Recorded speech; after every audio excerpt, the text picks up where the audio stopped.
Je suis la soupière de l'abondance. Je vis dans un château étrange que peu connaissent. La vie, celui qui a été prince, qui a connu l'abondance, mais qui n'en connaissait pas la valeur.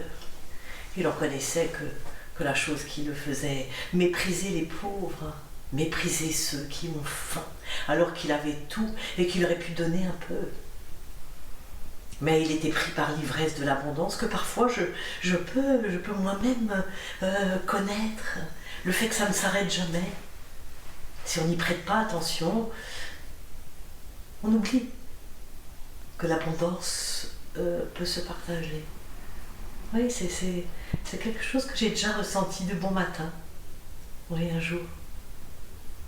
Mais lui, il n'a pas simplement ressenti. Lui, ça a été tout. La malédiction. Il a payé cher. Hein. Ah, faut dire, bon. Punition divine.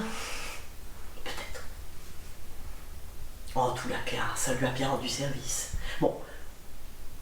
Je peux vous dire qu'il a connu des moments terribles. Et moi aussi d'ailleurs. Parce que j'étais là dans mon abondance et plus personne à nourrir.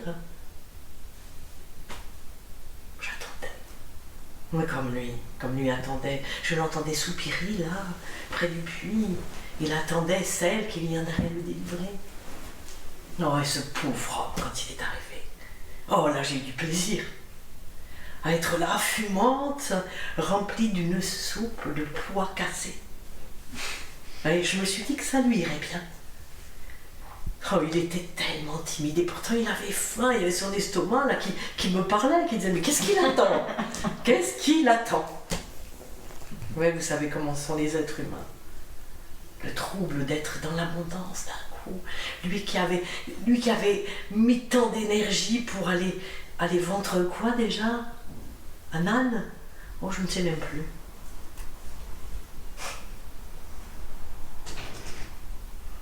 Il avait ces robes-là, pourtant qui étincelaient dans son sac plié. Il était rempli de neige. Oh, pourtant on a tout ce qui est fait ce qu'il fallait pour le réchauffer. Enfin, le feu qui est là tout près de la grande table. Oh, ce jour-là, nous nous étions mis sur notre, comment on dit, 21. Parce que parfois je me trouble des expressions humaines. Je ne sais plus si c'est 41, 21, enfin, en tous les cas, la table était magnifique. Et moi, je dois avouer, un peu dans l'ego, que j'étais tout de même la plus belle, fumante, là, au milieu de la table. Et vous savez, ce parfum de pois cassés, quand on a failli mourir dans la neige. Oh, il y avait ses narines là, qui frémissaient, son estomac qui hurlait. Mais lui, il était si timide, ça m'a touchée. Alors, j'ai rajouté un peu d'épices, mais subtil, pour le revigorer. Et quand il a quand il s'est enfin servi, oh le bonheur. Et comment il m'a dégusté, j'avais tant attendu. Ah, le pauvre. Bah, je peux vous avouer qu'après ma soupe là, hop, il s'est pris un coup de jaja. Mais c'était pas le jaja de chez lui, non, c'était un petit vin choisi pour aller avec la soupe. Oh, quelle soirée. Quelle soirée. Ah. Et puis, peut-être vous connaissez, bah oui, vous connaissez l'histoire. La belle. Oh, elle avait un si petit appétit, cette belle. Pourtant, je faisais des soupes délicates, subtiles. Je ne remplissais jamais la soupière parce qu'elle avait un haut le cœur en continu. Avec sa belle. Enfin, avec sa bête, je veux dire. Elle pensait qu'elle allait cueillir des roses. J'étais là. Parfois, je n'étais presque que de l'eau, juste pour qu'elle ne meure pas. Oh, et cette noce. Oh, cette noce. Oh, un vrai bonheur. Nourrir, le changement, la félicité, l'amour. Oh. Ah, on peut être étonné qu'une soupière soit sensible à cela.